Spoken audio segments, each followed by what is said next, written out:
How's it going, everybody? I'm Lewis and we've got a new poll from the RuneScape team, so let's go ahead and vote in this poll.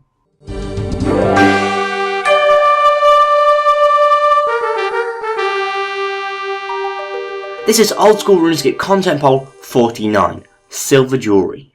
The questions in this poll are based on the most recent developer blog going over Silver Jewellery and Content Poll 49, which I said was quite amazing because we're almost at 50 content polls, and that's not even our entire amount of polls we've had in Old School RuneScape history. Let's start off with question 1 on this poll. Should it be possible to craft silver jewellery? Silver bars will be used with semi-precious gems, opal, jade and red topaz, to create rings, necklaces and amulets. When enchanted, these pieces of jewellery provide different effects depending on the gem used. Now they've got quite a few different ideas for rings, bracelets, necklaces and amulets for each of the gems, and therefore there are quite a few effects that they are covered. However, I would say that the majority of the effects I feel are perfectly fine coming into Old School RuneScape. There's one or two, for example, restoring 10% of your total prayer points if your hit points falls under 20% of your total whilst worn on the Necklace of Faith. However, seeing as it's only got one charge, I feel that it's not that overpowered, though it might be interesting if someone had an entire inventory full of these necklaces. But the main thing I quite like about these are the fact that they are small effects for things that usually you wouldn't think of. For example, the Ring of Pursuit will provide a 25% chance to reveal an entire path of an animal being tracked, and the effect can only be triggered on the first step of tracking an animal. So I'm going to go ahead and vote yes to that. I feel that these are all small effects that are quality of life updates really, and the people that choose to create silver jewellery will benefit from that. Question 2. Should the Light Ballista and Heavy Ballista be reworked? The Light Ballista will give a plus 110 range attack and the ability to use all javelins. It would have a high requirement of 65 range to use. And the stats of the Heavy Ballista will be increased to plus 125 range attack and plus 15 range strength. This will come with the additional requirements of 75 range and the completion of Monkey Madness 2 to use. So essentially what we're saying here is, should we make the Light Ballista the same as the Heavy Ballista is right now, and then make the Heavy Ballista a little bit better with some decent requirements on there? I feel that this is a bit of a controversial question, however, I feel that why are we that worried about it? The Light Ballista isn't being used at all, and people have used the Heavy Ballista. So if we make the Light Ballista the same as the Heavy Ballista, people will use that, and putting some more secure requirements on the Heavy Ballista means that players that don't necessarily have the requirements, such as completing Monkey Madness 2, which I know for a fact Pures won't have, they'll be able to use them. So you'll end up with Pures using Light Ballistas and mains, and sort of, or a bit more all-round players using the heavy ones. This is quite a big change, however I feel that it would be worth it in the long run to balance out these weapons, so I'm going to go ahead and vote yes. The prices will bounce around for a while, but eventually, I hope, the Heavy Ballista will get a slightly higher price, and the Light Ballista will get a good price, because people, especially those Pures that we mentioned a minute ago, will be using them. The only thing I have real fear against here is the fact that, what are they like compared to the other ranged weapons in game? Moving on to question 3. Should the 2016 Halloween event be added to Old School RuneScape as a permanent free-to-play quest? This quest would reward 600 crafting XP, an uncut ruby, emerald and sapphire, and 1 quest point in place of the seasonal rewards. Now I must admit I really did like this Halloween event. However, there is something I feel is a bit strange calling it a quest because it's an event. However, with the small tweaks they did mention, taking away any references to the Halloween, I think it would make a very interesting free-to-play quest, and if someone played that, they might think that Old School RuneScape, they can get a different impression of Old School RuneScape, which is a good impression. And I feel that, as it's free-to-play, many people will probably come into the game, they'll find that quest pretty early on because it's quite near the starting area, and they'll enjoy it and have good fun. So I'm going to go ahead and vote yes for that. Moving on to question 4. Should Seer's Ring have its magic attack bonus and magic defense bonus increased by 50% to plus 6 in its unimbued form and plus 12 in its imbued form? This is another question that I feel has for and against. At the moment, it's not really used that much, and they kind of want to balance it out with the other DK rings. However, those other DK rings have plus 4 stats, and now they're proposing that they increase it to be plus 6. So the numbers won't line up, however hopefully the balancing will. So I'm going to go ahead and vote yes, in the hope that the balancing will work out properly. Question 5. Currently, some NPCs which you might expect to drop champion scrolls do not. Should champion scrolls be added to the drop tables of these NPCs? I feel that if this doesn't pass, they're going to have to tell us which NPCs don't drop them, so we don't just go killing all those in hopes that we get the champion scroll. All in all, I feel like I'm going to go ahead and vote yes to this question. The champion scroll is sufficiently rare that adding it to a few more NPCs isn't really going to change how many people get them, and it will actually mean that people fighting the creatures they think might drop it, they'll actually end up getting it, which is always lovely. If you end up fighting an NPC for, say, 5,000, 10,000 kills and you find out that the drop isn't even on the table, you'd be pretty pissed. So just making sure it's on the drop table of the expected creatures makes sense. Question 6. When you reach the maximum number of boss or slayer kills Old School can store, the number is simply replaced with the string lots, as it cannot go any higher. Should the number also be displayed alongside this? Now I'm going to go ahead and skip this question because I feel that the wording on this is terrible. I understand that replacing the string with lots is just a fun way of saying, look, we're storing this in a 16-bit integer, we cannot go any further than 65,000 odd. However, what number are they actually going to be displaying alongside this? Is it the maximum integer number and that's never going to change? Or are they going to reset the counter and start counting again? So it's very ambiguous there, and I don't really want to commit myself to anything there. Question 7. Should a confirmation message appear when releasing stacks of hunter creatures? I'm going to go ahead and vote no. I imagine it could be a little bit annoying if you accidentally dropped a lot of them, but this was polled a while back, and many people were discussing the fact that in PvP situations, what would you do? Would you want to have a message just delaying you, or do you just want to get rid of them? And most people in the end just wanted to get rid of them. So I kind of feel that that's the same mentality, or at least I've got the same mentality as a couple of years ago there. Question 8. Should a shortcut be added to the fence next to the Tavli dungeon Lesser Demons? This shortcut will require level 63 agility to use.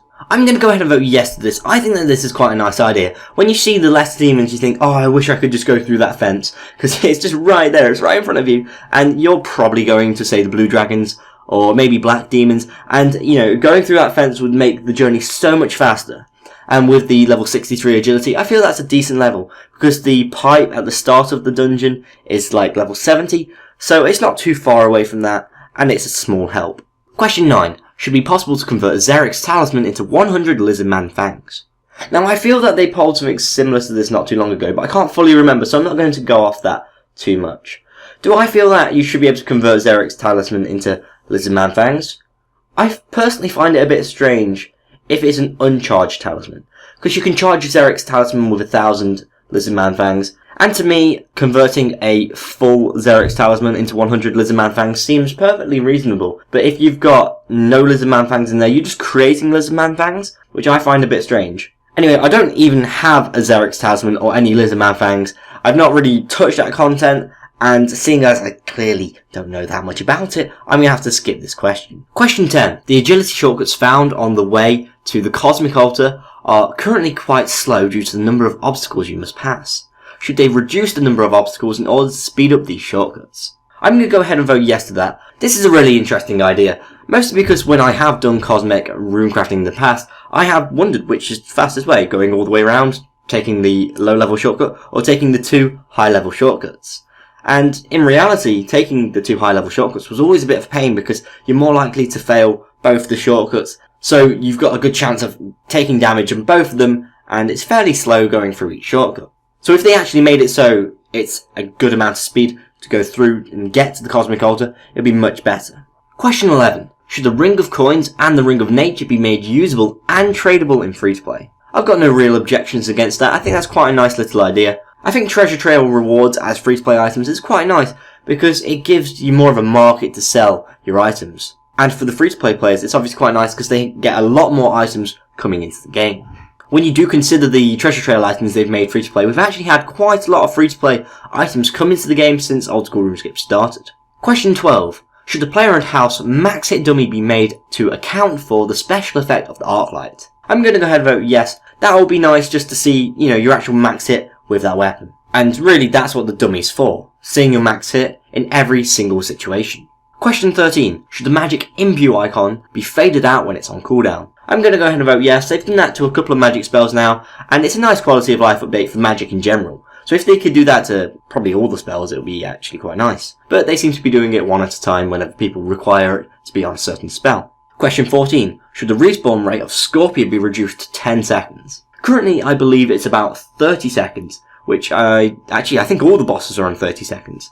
So reducing it to 10 seconds to me seems a bit strange, maybe a little bit inconsistent, but clearly that's something that some people might want, because if they're killing Scorpio and they think it's taking a while to spawn, maybe they just want it to respawn faster. So I don't really have anything against reducing Scorpia's spawn rate to 10 seconds. However, I think it would be quite nice to have a look at all the other bosses and think, should we change their spawn rates as well? Question 15. Should the hill giants located in the wilderness drop giant keys at twice the usual rate? I'm going to go ahead and vote yes. That is definitely a wilderness update, let's be honest. Hill giants dropping the giant keys is quite nice, and then just increasing the chances in the wilderness, especially for a free-to-play piece of content, I think is quite a good idea. There were some discussions about making every single type of giant drop these types of keys. However, for some giants, I believe potentially moss and definitely fire, they already have fairly profitable drop tables, so getting these keys is a bit unnecessary.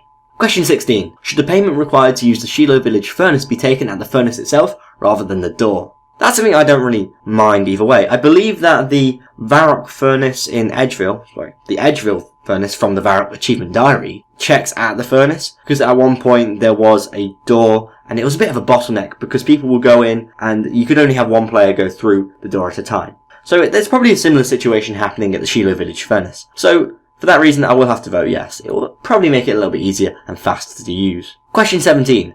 Should a total level requirement of 2,200 be added to 2 worlds? Now, I've got no real objection with them adding another total level world, and I think, hey, 2,200, that is a lot, but why not? There's nothing bad against doing that, really. The thing I find a little bit disconcerting about this is the fact it's to 2 whole worlds. We've only got one 1,500 world. Why do we need 2,200 worlds? It just seems a little bit ridiculous. So I'm going to have to go ahead and vote no to that. If they can come up with a nice spread of total level requirement worlds, I'll be more than happy to vote yes. But this seems a little bit ridiculous for such a high requirement. Question 18. Should they change all Trouble Brewing flags to be one-handed? I can see no real objection against that for anyone really, so I'm going to go ahead and vote yes. Question 19. Should they add a new area to the Relica Slayer cave containing more Karasks, but these will only be killable on task? I'm going to go ahead and vote yes. I think that will be nice because a lot of people are going to kill Karasks right now to get the Leaf Blade of Basilax drops. And if you're on Slayer task, it's a bit of a pain because everybody's killing the thing that you need to kill, whereas they might not necessarily be on task and they just end up stealing all the kills. My personal experience of that area in the Slayer Cave is that it's fairly busy, there's quite a few people there, but you can get at least 1 person per monster, maybe even 2 monsters per person, and it was perfectly fine, but if it is becoming an issue, why not add another area? Question 20. On the boss and Slayer kill logs, should each monster also have a streak counter with a reset button? The existing counters will be completely unaffected by this, but players will be able to reset their streak counter on demand to track individual streaks. I'm going to go ahead and vote yes. That seems like a nice piece of content that some people might enjoy. If you're maybe saying, I want to kill 100 of these creatures and you just want to track that, that'd be lovely. Moving on to question 21. Magic boosting prayers currently only affect magic attack. Should this be changed to also increase your magic defense? From the way that this question is worded, it implies that the other prayers actually do increase both your magic and defense in the certain discipline. However, I would argue with the fact that you've got prayers like Rock Skin and Thick Skin and Steel Skin increasing your defense, then surely they are the defensive prayers. However, like I said, this question implies that the other ones, such as Hawkeye, actually increase your ranged defense as well as your ranged attack. So if that is the case, I would quite like for them to increase the magic defense as well. But if that's not the case, then why the hell are they asking this question? And I'll be honest, I can't find the answer to that question. So I'd quite like to introduce this, however, only if it's necessary. And I can't see if that is true. So I'm going to actually skip this question. Question 22. Should they remove the need for ferrying a certificate to get to the Fairy Queen after completion of Fairy Tale Part 2? I'm going to go ahead and vote yes to that. That is a pain. I've not even done Fairy Tale Part 2, but I know for a fact that is a pain. I've got that item and it's weird. Question 23. Currently your kill count is displayed within barrows. Should they change this to show your percentage towards maximum potential rewards? Now this feels like a fairly big change to barrows, however it's an incredibly useful change. And for that reason I'm going to go ahead and vote yes. I think it would actually improve the barrows experience in general, because there's been a lot of speculation over the years about how barrows works, but if you just see how far I am to a certain reward, then you can think, oh okay, I've got a good chance at getting it right now. Finally, question 24. Should the construction skill cape perk be changed to unlimited player owned house teleports? This was something that I was polled not too long ago from unlimited to about 5 a day, and I thought that was fairly reasonable. Some people have then later argued that because you spend so many millions on the bloody cape, getting 99, then you might as well have a good reward from that. I must admit, we do need to have a look at the skill cape perks. However, I don't think unlimited teleports to your player owned house is a perk that we should have. Let's go ahead, I'm going to submit my votes and then we can check out the current results. So it's been a couple of days now, and so far we've got 25,840 votes. 93.2% of those want it to be possible to craft silver jewellery, as detailed in the most recent developer blog. 85.7% want the light ballista and heavy ballista to be reworked. 74.3% want the 2016 Halloween event added to Old School RuneScape as a permanent free-to-play quest. 90.5% want the Sears ring to have its magic attack and defense bonuses increase by 50%. 92.8% want some NPCs which you might expect to drop champion scrolls to actually drop them, because they currently do not. 88.8% want it so when you reach the maximum number of boss or slayer kills Old School RuneScape can store, instead of just simply showing the string lots, because it can't go any higher, there'll also be a number displayed alongside this. Although, like I said, I'm very unsure at what number that actually is going to be, whether it's going to be the number you've killed, the number of killed after a reset, or just the maximum integer value. 86.9% want a confirmation message to appear when you release stacks of hunter creatures. 91.5% want a shortcut to be added to the fence next to the Tavoli dungeon lesser demons. 86.5% want it to be possible to convert Xeric's talisman into 100 lizard man fangs. 92.3% want agility shortcuts found on the way to the cosmic altar to be changed so that it actually speeds up the different shortcut locations. 80.7% want the ring of coins and ring of nature to be made usable and tradable in free to play. 91.6% want the player owned house max hit dummy to be made to account for the special effect of the arc light. 91.8% want the magic imbue spell icon to be faded out when it's on cooldown. 85.4% want the respawn rate of Scorpia to be reduced to 10 seconds. 91.3% want hill giants located in the wilderness to drop giant keys at twice the usual rate. 83.9% want the payment required to use the Shiloh village furnace to be taken at the furnace itself rather than the door. 59.4% want 2 skill level worlds of requirement 2,200 to be added. 86.4% want them to change all the trouble brewing flags to be one-handed items. 91.7% want a new area in the Relica Slayer cave to contain more Karasks that you can only kill on a Slayer task. 87.7% want the boss and Slayer kill locks to have a streak counter with a reset button, allowing players to track their individual kill streaks.